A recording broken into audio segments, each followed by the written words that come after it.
每一天，牧师陪你读圣经。今日是9月19。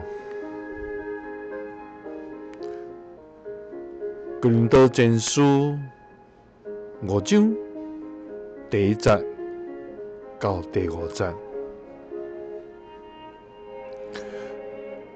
我确实有听到，伫恁中间有淫乱的事。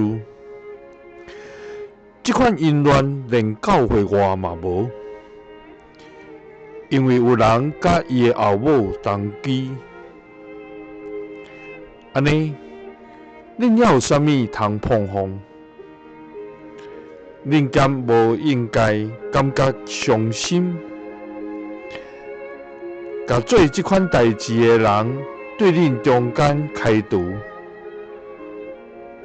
虽然我人甲恁3年，心较甲恁做伙，我就奉主耶稣的名，甲做这款可恶的代志的人判罪啦。恁自责的时，我的心嘛甲恁做伙，通靠咱的主耶稣的大能力，将这个人交予撒旦毁灭伊的身躯，予伊的灵魂通伫咱的主的日得到救。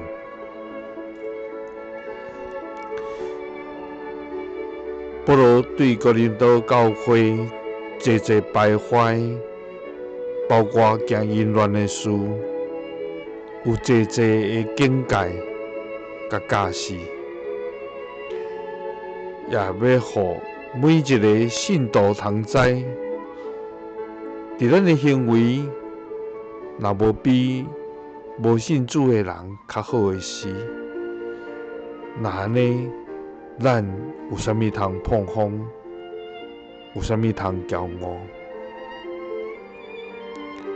咱伫咱的行为，伫咱的所做顶头，咱是毋是常常警醒咱家己，互咱无犯罪来得罪上帝，也无互咱的身躯来受魔鬼撒旦的毁坏。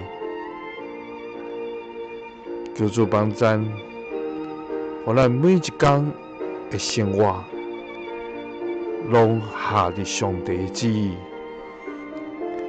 过着圣洁的生活，互主的名来得荣耀、受高举，也互咱会通靠着主的大气力来得到胜利。